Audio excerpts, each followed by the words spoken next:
E aí, pessoal, o Lula, o PT, vai censurar a imprensa? Esse vai ser o vídeo que a gente vai conversar hoje. Antes, vou pedir que todo mundo se inscreva no canal. Tem muita gente que está assistindo o vídeo e ainda não está inscrito. E curte esse vídeo e compartilhe se achar importante, tá?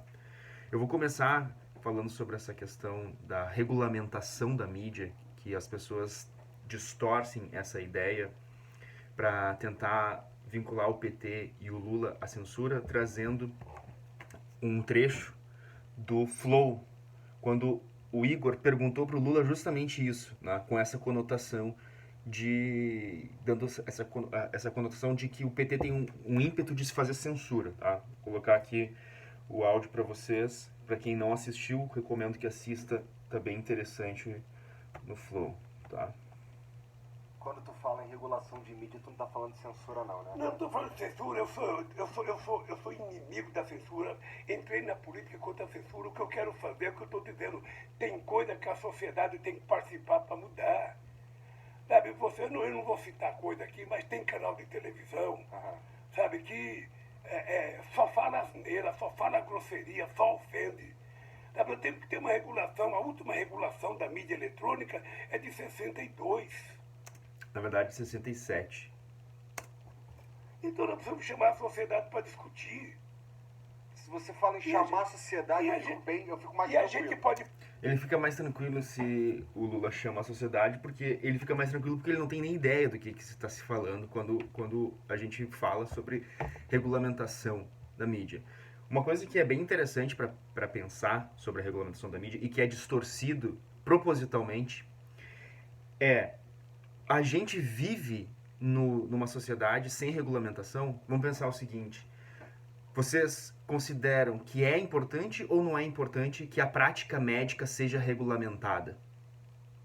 Vocês acham que deve existir um Conselho Federal de Medicina para regular o que um médico pode ou não pode fazer, deve ou não deve fazer? Existem pessoas, existem algumas opiniões que são contra qualquer tipo de intervenção estatal, inclusive das regulamentações. Tudo bem, existe esse argumento. Mas a gente vive numa sociedade em que prevalece o argumento pela regulamentação. Outra pergunta: vocês são a favor ou contra a regulamentação das concessionárias de estradas, por exemplo? Os famosos pedágios. Vocês acham que as concessionárias, as pessoas que recebem a concessão pública para explorar as estradas mediante pedágio, essas empresas, elas devem estar submetidas a uma regulamentação ou não? Vocês acham que as empresas de pedágio, elas devem ter a concessão, ou seja, explorar aquela estrada, receber, cobrar o pedágio e fazer o que tiver afim, quando tiver afim, do jeito que tiver afim, deixar a conservação da estrada do jeito que elas quiserem, do jeito que der? Ou vocês acham que tem que ter uma regulamentação do que pode e do que não pode fazer? Vocês acham que precisa ter uma regulamentação de alimentos que podem ser vendidos ao público? Brinquedos que podem ser vendidos a bebês, crianças pequenas? Ou vocês acham que não? Que cada empresa, cada pessoa faz e explora as suas atividades econômicas do jeito que bem entender? Quando a gente pensa assim, a gente vê que é óbvio que na sociedade que a gente vive, a regulamentação ela é algo que visa ajudar a sociedade e principalmente os consumidores dos seus produtos, né? Porque essas empresas normalmente são empresas com grandes recursos e que nós consumidores não temos como enfrentar essas empresas. Então a regulamentação serve para isso, para estabelecer um padrão mínimo, razoável da prestação daquele serviço ou da exploração daquela atividade econômica. O PT está inventando isso da cabeça dele, tirou isso? Não. Todos os países mais democráticos e mais desenvolvidos no mundo adotam algum tipo de regulamentação da mídia, como por exemplo França, Alemanha, Estados Unidos, procurem aí Inglaterra, vocês vão achar que há uma regulamentação rígida dos meios de comunicação. E no Brasil, isso aí foi o PT que inventou? Não, isso está na Constituição. Aqui, ó, no artigo 220 da Constituição. Capítulo 5º da comunicação social. E aqui é bem importante que as pessoas não entendem que dentro da Constituição há alguns princípios norteadores de como deve ser a comunicação no Brasil. Só que tem uma questão muito importante, que é quando o Lula fala, que ele está aqui expressando a visão dele sobre a necessidade de regulamentação, ele está trazendo problemas que são muito óbvios. Quando ele diz, por exemplo, que as leis, olha só, que regulam, a gente tem leis que regulam a comunicação. Olha aqui, ó, uma das leis. Lei que regula a liberdade, ó, regula a liberdade de imprensa. De que ano? 1953. Regula a liberdade de imprensa. Outra lei. Vamos achar aqui, ó. Lei que eu falei que eu imaginei que era essa lei que o Lula estava se referindo. 1967. Regula a liberdade de manifestação do pensamento e de informação. Uma lei da ditadura. Então as pessoas que estão falando, que são contra a regulamentação da mídia e que são contra a regulamentação porque isso é censura, essas pessoas não sabem o que estão falando. Porque a gente está lidando com leis, com regulamentos que são antigos e que são incompatíveis com a realidade que a gente tem hoje, inclusive das novas tecnologias, a internet, redes sociais, que nada disso fala. Inclusive, todo esse rebuliço que está acontecendo, por exemplo, como essas ações terroristas do Roberto Jefferson contra a Polícia Federal, se dizendo, vitimando, como se estivesse sofrendo uma censura por parte do STF, essas pessoas, se elas fossem honestas, se elas fossem pessoas autênticas, elas deveriam defender a regulamentação da mídia. Por quê? Porque isso que está acontecendo hoje no Brasil, quando o TSE ou o STF tomam uma determinada decisão para resolver alguma situação imediata, como, por exemplo, como lidar com as fake news, e essas decisões geram espanto e as pessoas começam a achar que está tendo um crescimento autoritário do STF, isso só é possível porque a gente tem um vazio normativo. Qual lei no ordenamento jurídico brasileiro existe para regular as fake news? Não existe. E o que vai se fazer? Vai se deixar as fake news do Bolsonaro circular livremente por aí, dizendo que Lula tem pacto com o demônio, que Lula não foi absolvido, que vai ter banheiro unissex? A gente vai deixar isso circular livremente pela internet? Claro que não, porque isso é obviamente ilícito. Isso precisa ser combatido. Mas como vai se combater? Ninguém sabe. Por quê? Porque não tem uma regulamentação. Se tivesse uma regulamentação, a gente saberia. Bom, em caso de fake news, agir de tal forma. Em caso de disparos em massa ilegais, com obtenção de números a partir de vazamentos do próprio governo, se age de tal forma. Então a gente teria um parâmetro. E não ficaria a cargo de uma ou outra pessoa decidir o que fazer. Eu sou uma pessoa completamente contra a censura, sou uma pessoa bastante favorável à liberdade de expressão, num sentido até bem amplo, que muitas vezes gera incômodo com algumas outras pessoas, sou a favor disso, porém sou a favor também que as pessoas possam ser responsabilizadas no caso de excederem o seu direito. Então, sou contra qualquer tipo de censura ou perseguição judicial, que também é algo bem comum na extrema-direita, né? de fazer perseguição judicial contra pessoas que falam o que eles não gostam de ouvir. Mas eu sou favorável a uma liberdade de expressão. E isso não tem nada a ver com regulamentação da mídia. Pelo contrário, a regulamentação da mídia ela é fundamental para a gente fazer valer algumas coisas centrais que estão previstas na nossa Constituição e que inviabilizam uma verdadeira liberdade de expressão no sentido mais amplo da palavra. Vou dar um exemplo para vocês. No início do vídeo eu falei, quem é que não se importa com a regulamentação da atividade médica, da atividade da engenharia civil, as atividades vinculadas à saúde, à alimentação? Todo mundo aqui vai concordar que existir formas de regular esses bens e esses serviços é muito importante. Só que o que é mais sério, e o que eu quero que vocês prestem atenção, e que foi falado no outro vídeo que eu vou deixar no card aqui, que é o papel central da mídia, o que as pessoas não percebem é que mais importante do que todos esses elementos de saúde individual, ou até de saúde coletiva, como por exemplo remédios ou alimentos, isso é pequeno perto da nocividade que meios de comunicação desregrados podem efetuar em cima da sociedade. Por exemplo, é só a gente pensar quantos grupos de comunicação fortes existem no Brasil hoje. São 5, 6, 7 famílias que dominam o debate nacional inteiro. E uma coisa que poucas pessoas sabem é que os rádios e as televisões não são propriedades privadas, são concessões públicas. Assim como as estradas são concessões públicas, ou seja, um pedágio não é dono daquela estrada, ele simplesmente está utilizando aquele serviço, promovendo aquele serviço em parceria com o Estado. Os meios de comunicação públicos, como rádio e televisão, também não são propriedades. O canal 12 no Rio Grande do Sul, por exemplo, não é da Globo. O canal 5 não é do SBT. Esses canais, eles são do Estado brasileiro. E que esses canais, eles recebem a concessão para utilizar esse serviço. Só que eles recebem essa concessão e eles precisariam prestar alguma contrapartida para a sociedade, o que hoje não existe. Não existe essa contrapartida. E as contrapartidas não são coisas que estão na nossa cabeça, são coisas que estão previstas na Constituição e que nunca foram regulamentadas. Eu vou ler aqui para vocês. Olha só, olha que coisa interessante aqui, ó. Primeiro ponto que eu acho muito importante a gente ter clareza. Olha aqui, ó.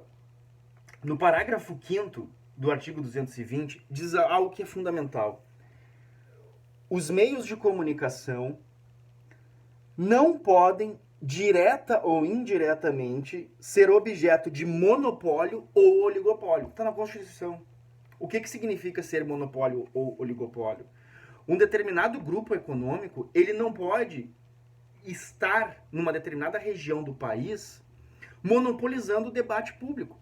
Por exemplo, não poderia ter propriedade cruzada dos meios de comunicação.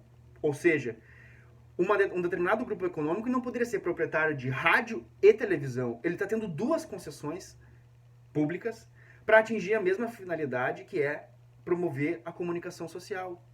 Isso, quando a gente faz isso, a gente diminui a diversidade, a pluralidade do debate e, portanto, a gente está cerceando opiniões. Então, uma regulamentação poderia justamente especificar a partir de que critérios a gente vai estabelecer quando uma determinada situação se torna oligopólica ou se torna monopólica. A gente não tem esse tipo de regra. Por exemplo, vai ser por um percentual, vai ser por algum outro critério para a gente aferir, a gente precisaria ter isso. Somente tendo essa regulamentação é que a gente vai conseguir, inclusive, evitar a censura. Evitar que determinados grupos econômicos ou que determinados grupos de famílias possam dominar o debate nacional como um todo. Isso se trata a regulamentação. Outra questão importante aqui, ó, e aí, outra coisa, aqui não está se falando, nessa discussão, sobre sites, sobre jornais ou sobre revista. Embora, mesmo isso, pudesse ser objeto de alguma discussão na sociedade, né? Olha aqui, por exemplo, no artigo 221, a produção e a programação das emissoras de rádio e televisão atenderão aos seguintes princípios. E aí vocês me digam qual emissora de rádio e televisão, sem ser as emissoras públicas, como, por exemplo, a TV educativa, as TVEs, atingem esses princípios. 1. Preferência a finalidades educativas, artísticas, culturais e informativas. 2. Promoção da cultura nacional e regional e estímulo à produção independente que objetive a sua divulgação. Quando que a gente tem isso? A gente só assiste nas televisões produções enlatadas. Muitos canais hoje passam o tempo todo programas policialescos que é exclusivamente cenas de crimes e criminosos. E qual é a finalidade educativa, artística, cultural disso? Mal informativa porque muitas vezes é um sensacionalismo sem fim. 3. Regionalização da produção cultural, artística e jornalística. Ou seja, o Estado, a cidade possa produzir, ter uma cidade, uma cidade que tenha a sua rádio forte, e que produza os conteúdos, inclusive independentes daquela cidade, daquele município.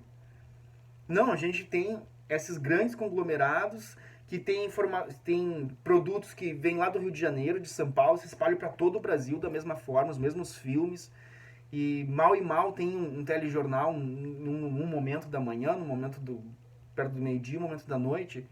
Isso inviabiliza o debate público. Olha aqui. Quarto, respeito aos valores éticos e sociais da pessoa e da família. Ou seja, a gente não tem isso, né? A gente não tem nada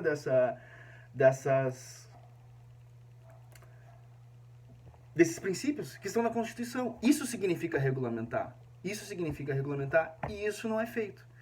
E o que eu quero, para encerrar esse vídeo, para desmistificar essa discussão em torno de censura e regulamentação, é que a gente não dá a devida atenção para a importância que a comunicação social tem no desenvolvimento de uma sociedade, no desenvolvimento cognitivo, inclusive moral de uma sociedade. Moral no sentido mais profundo do termo, no sentido de valores. Isso tudo que a gente está vendo, a selvageria que a gente está vendo desencadeada pelo bolsonarismo, é fruto do quê? É fruto do quê? É fruto de pessoas que foram formadas e estão sendo formadas a partir de uma realidade paralela vinda de WhatsApp, mas hoje não só de WhatsApp, de emissoras gigantes. Aqui no Rio Grande do Sul a gente tem rádios que passam a manhã toda incitando a violência, incitando o ódio, incitando inclusive a ruptura institucional. Rádios, concessões públicas, que são propriedades nossas, da nação brasileira, que passam lá fazendo isso e ainda ganhando publicidade, ganhando verbas de publicidade privadas e públicas para fazer esse trabalho. E outras emissoras que a gente não precisa nem dizer, que fazem absurdos, falam absurdos, distorcem a realidade. E isso suscitou o bolsonarismo. E isso fez adoecer a nossa sociedade. Então, uma questão fundamental. Se a gente quiser vencer, derrotar o bolsonarismo, isso vai ser necessariamente a regulamentação da mídia. E se não quiser chamar de regulamentação da mídia, chama de outro termo, a democratização dos meios de comunicação, que é do que se trata a regulamentação da mídia. É dar oportunidade para que não só um número muito maior de pessoas falem, e não só meia dúzia de milionários, de ricos falem, mas que a gente possa colocar a população mesmo a produzir a sua comunicação, a poder falar, a poder dizer isso que a gente faz no YouTube, por exemplo, que a gente possa fazer em rádios comunitárias, televisões comunitárias, canais comunitários, prestando um serviço de qualidade para a sociedade, mostrando para a sociedade as várias facetas da sociedade, mostrando a complexidade da sociedade. Se a gente não fizer isso, se a gente não democratizar os meios de comunicação através de regulamentações contemporâneas que possam enfrentar ou visar enfrentar esses problemas que as novas tecnologias nos trazem, a gente não vai conseguir sair do lugar. A gente não vai conseguir sair do lugar, porque não adianta a gente ignorar o papel vital que uma comunicação adequada, correta, saudável, comprometida com os direitos e garantias fundamentais dos seres humanos. Se a gente não pensar nisso, nesse papel que a comunicação tem, a gente não vai conseguir criar uma nova sociedade. Então, sempre quando alguém falar tentar vincular a regulamentação da mídia com censura, manda esse vídeo para a pessoa pensar, para a pessoa refletir a bobagem que ela está falando. Ela está falando uma bobagem enorme e que a ausência de regulamentação, isso sim é o que abre espaço para que decisões individuais ou que situações específicas possam gerar censura, porque não há uma referência, não há um referencial coletivo para enfrentar isso. Tá certo, pessoal? Curtam o vídeo, comentem, compartilhem e nos vemos na próxima. Um abraço.